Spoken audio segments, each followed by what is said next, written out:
Mari Bapak Ibu Saudara, kita siapkan hati kita masuk dalam doa.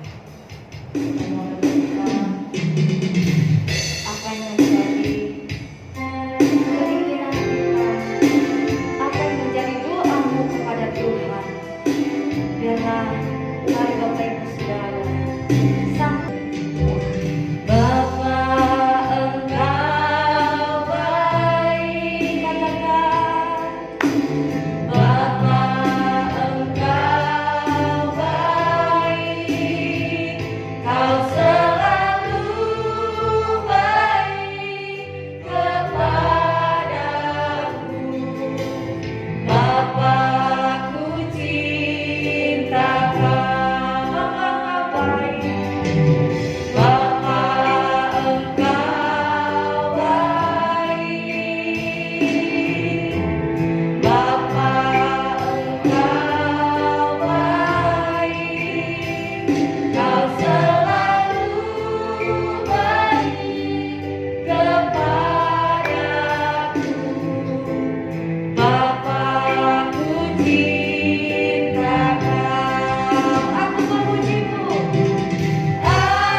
jadi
kami boleh tetap kuat menghadapi setiap badai, setiap masalah, setiap pergumulan.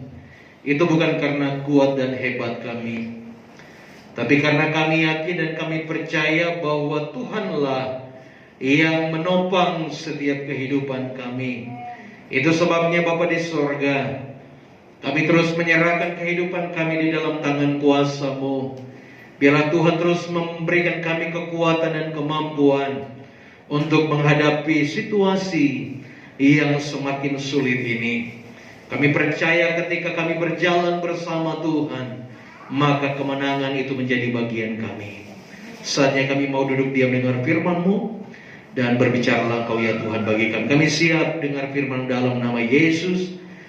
Setiap kita yang siap diberkati sama-sama katakan amin. Puji Tuhan. Silakan duduk saudara.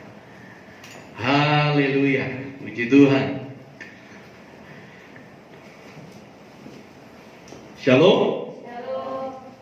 Gimana kabar saudara? Luar biasa ya. Di tengah-tengah situasi yang sulit, yang bahkan sebenarnya kita masih dalam keadaan PPKM ya. Tapi kita percaya ya pada Tuhan. Dia pasti menolong setiap kita. Amin ya. Ya, kita hari ini curi star ini sudah. Sebenarnya besok baru berakhir kan PPKM-nya, tapi kita hari ini sudah mulai curi star. Kita ibadah lebih dulu sebelum PPKM berakhir. Saya nggak tahu besok masih diperpanjang apa enggak. Ya berdoa saja. Kalau memang Tuhan masih izinkan harus diperpanjang, apa boleh buat sudah. Kita lihat lagi perkembangannya. Saya sih berharap walaupun diperpanjang tapi kita sudah diberikan kesempatan untuk beribadah. Karena memang menurut aturannya kita belum bisa ibadah di tempat ibadah, sudah harus masih dari rumah. Ya begitu aturannya. Masih harus melakukan ibadah dari online. Makanya kita hari ini tadi saya pikir yang hadir cuma paling kita aja pengurus gitu ya yang melayani. Tapi puji Tuhan ternyata masih ada jemaat Tuhan yang rindu untuk beribadah. Amin. Dan saya percaya setiap kita pasti punya kerinduan yang sama untuk kita terus beribadah kepada Tuhan. Situasi di luar boleh sulit, keadaan di sekitar kita boleh semakin sulit, tapi dengan keyakinan yang besar bahwa Tuhan pasti menolong kita. Kita mau tetap tinggal diam dan tenang di dalam Tuhan. Karena di mana ada ketenangan, maka disitulah kita bisa berdoa. Orang yang tidak tenang, tidak tentram dalam hidupnya kan. Jadi itulah sebabnya kita berkata, jadilah tenang supaya kita bisa berdoa.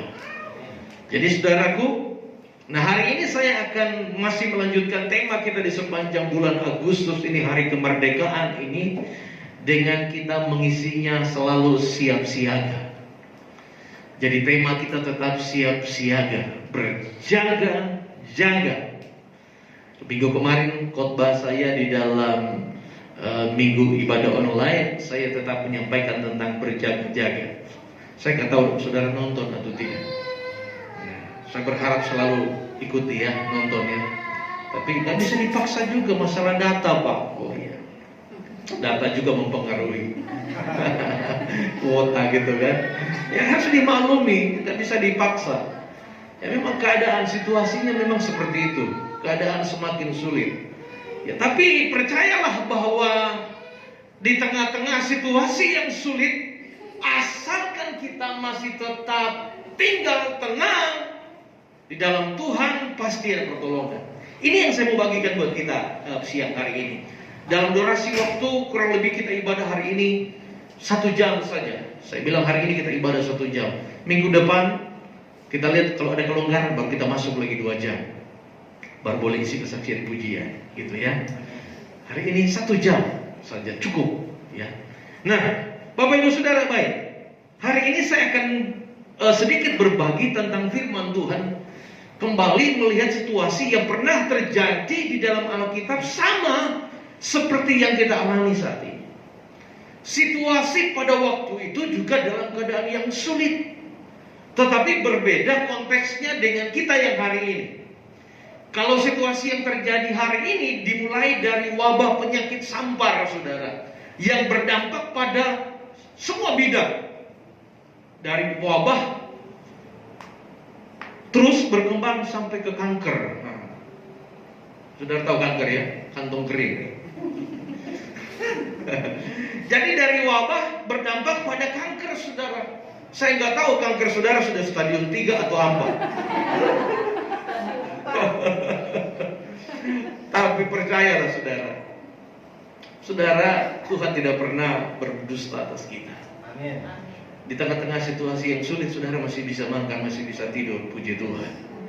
Amin. Apalah gunanya bisa makan, bisa tidur, tapi saudara dibantu sama tabung oksigen. Iya kan? Saudara belum pakai tabung oksigen, puji Tuhan. Jadi nggak ada alasan kita bersyukur mengeluh, Tuhan, aduh kenapa ini sekarat banget dompet kita. Bersyukur saudara.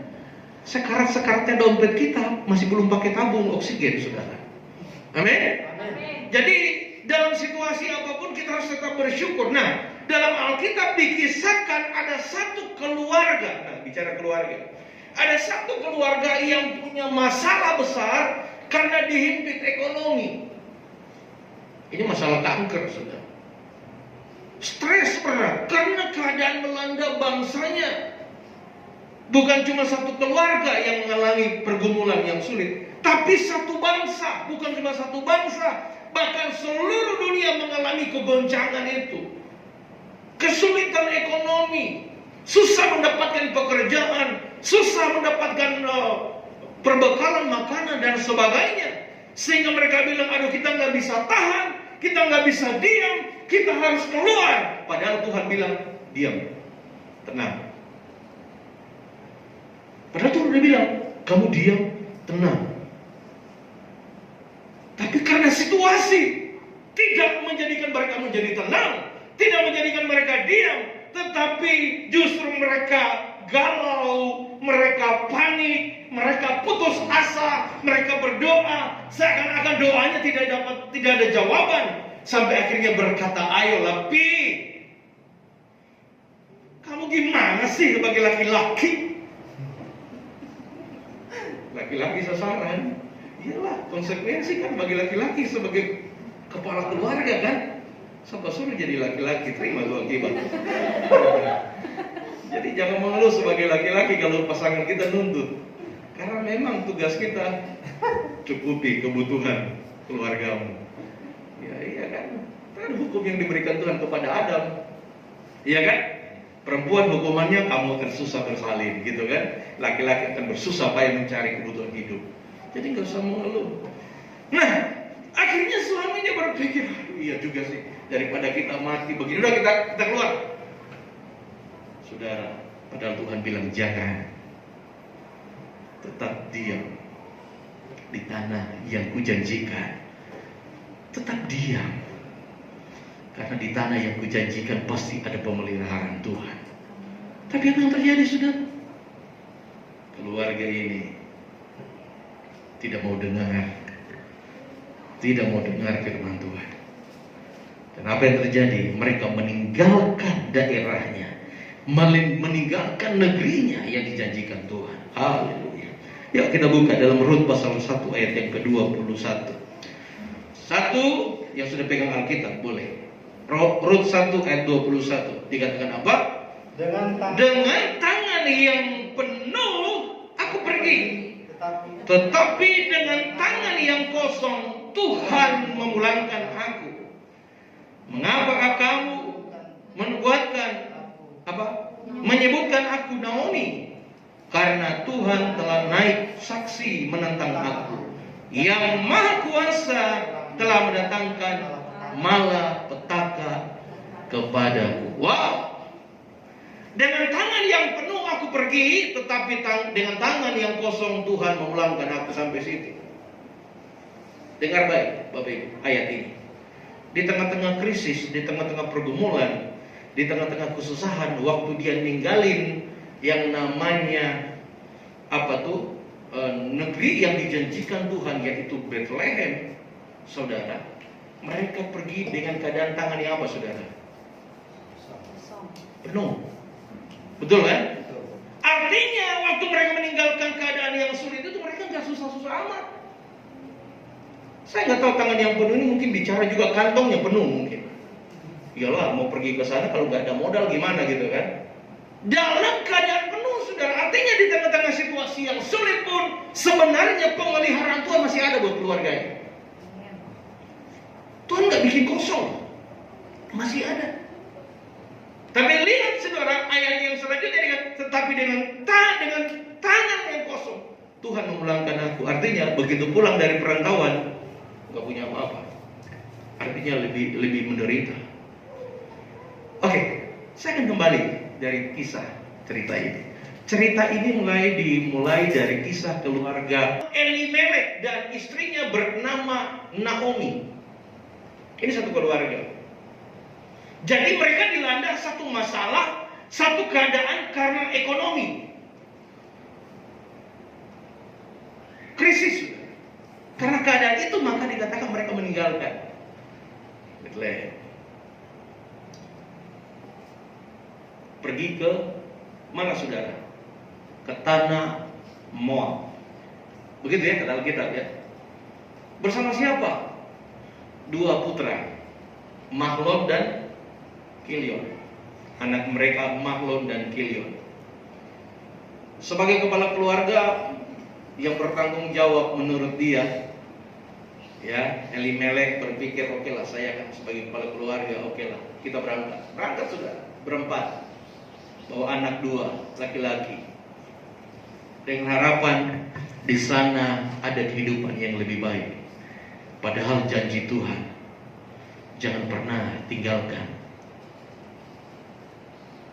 kota perjanjian. Sebagaimana yang ditulis dalam Mazmur pasal 37. Mazmur pasal 37 ayat yang ketiga. Coba Albert. Mazmur 37 ayat 3 dibilang apa di sana? Percayalah kepada Tuhan dan lakukanlah yang baik. Apa seterusnya? Diamlah di negeri dan berlakulah setia. Sebenarnya janji Tuhan kepada mereka dibawa ke tanah perjanjian supaya mereka diam dan menjadi tenang. Berlakulah setia. Kenapa? Ada janji pemeliharaan Tuhan. Ya. Itu yang Tuhan mau dan sebenarnya mereka tahu akan janji-janji Tuhan, karena Tuhan berjanji ketika Tuhan membawa bangsanya pergi meninggalkan tanah perbudakan itu sampai ke tanah perjanjian, masuk tanah Kanaan, saudara.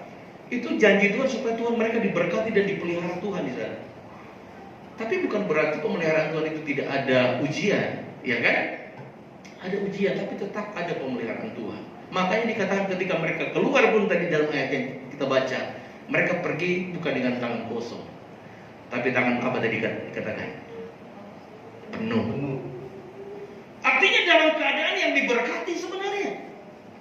Tapi sesuatu yang salah mereka lakukan. Mereka meragukan akan kebaikan Tuhan. Mereka mulai ragu, mulai putus asa, dan coba dengan kekuatan mereka untuk pergi ke daerah di mana kita tahu bersama daerah itu adalah daerah yang tidak percaya kepada Tuhan. Apa yang terjadi? Justru keadaan mereka bukan semakin baik. Betul? Kepala keluarganya meninggal. Betul ya? Suaminya Elimelek pun meninggal. Bukan cuma itu, anaknya dua laki-laki menikah dengan orang Moab. Aduh, padahal mereka tahu aturan orang Yahudi, orang Israel tidak boleh mereka menikah dengan orang yang bukan dari bangsa Israel. Mereka harus menikah sesama orang yang percaya, yaitu bangsa Israel. Tapi yang terjadi justru anaknya dinikahkan dengan bangsa Moab. Sesuatu yang tidak berkenan di hadapan Tuhan. Apa yang terjadi? Tuhan pun mau menghukum kedua anaknya. Dikatakan oleh Alkitab, Mahlon dan Kilion pun mati. Elimelek bapaknya mati, anaknya dua mati. Tinggallah ibu janda dan dua anak mantu janda juga. Apakah keadaan semakin baik? Tidak. Justru di tanah Moab mereka semakin susah dan semakin susah. Kenapa? Mereka tidak percaya lagi kepada Tuhan.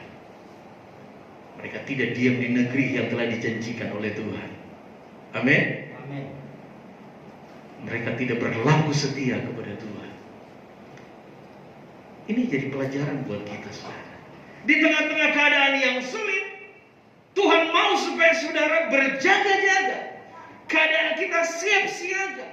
Siap siaga berarti saudara harus tahu bahwa situasi besok bukan sesuatu yang baik. Amin. Karena Alkitab sudah katakan bahwa situasi depan bukan sesuatu yang baik, Bapak Ibu Saudara. Keadaan yang semakin tidak baik itu yang terjadi. Tidak ada yang tahu besok. Misteri. Ya kan? Sebuah misteri. Besok kita nggak tahu bagaimana keadaannya. Tapi yakinlah dan percaya. Kalau kita tetap tinggal di dalam firman, Tuhan pasti menolong kita.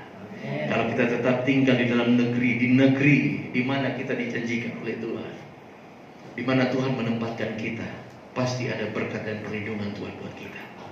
Itu sebabnya Tuhan bilang, berdoalah buat negeri di mana engkau Tuhan tempatkan, karena kesejahteraan kota itu adalah kesejahteraan kamu juga. Tugas kita berdoa buat keadaan bangsa ini. Amin. Doakan bangsa ini. Situasi yang sulit, kita terus percaya, terus bergantung kepada Tuhan bahwa ada pemeliharaan Tuhan. Bukan berarti kita juga berjaga-jaga lalu kita diam-diam, saudara. Berjaga-jaga bukan berarti kita diam, iya kan? Tetapi di dalam penantian kita berjaga-jaga bahwa besok ada hari yang susah, maka kita pun berusaha melakukan sesuatu, ya, melakukan sesuatu. Kita bekerja. Kita mempersiapkan diri. Seakan-akan besok ada sesuatu situasi yang sulit. Ketika memasuki masa yang sulit, kita pun tenang, masih ada persediaan bekal. Amin. Masih ada pemeliharaan Tuhan. Jadi pemeliharaan Tuhan nyata bagi setiap kita yang terus berusaha dan bekerja. Makanya saya dorong jemaat Tuhan, ayo. Dalam situasi pandemi kita nggak boleh diam. Kita harus tetap kreatif. Di tengah-tengah situasi yang sulit pasti ada pemeliharaan Tuhan. Asal kita mau tangkap visi Tuhan, kita mau tetap bekerja, kita tetap berusaha. Sekecil apapun yang kita lakukan, lakukan saja. Lakukan saja. Tuhan pasti menolong kita. Amin. Pasti ada jalan keluar bagi setiap kita yang mau berusaha. Pasti. Bagaimana Tuhan berjanji, ya, akan memelihara bangsa umatnya asal mereka tetap diam di negeri yang dijanjikan Tuhan, maka itu pun akan berlaku buat kita. Jangan takut. Itulah yang dialami oleh bangsa, yang dialami oleh Naomi.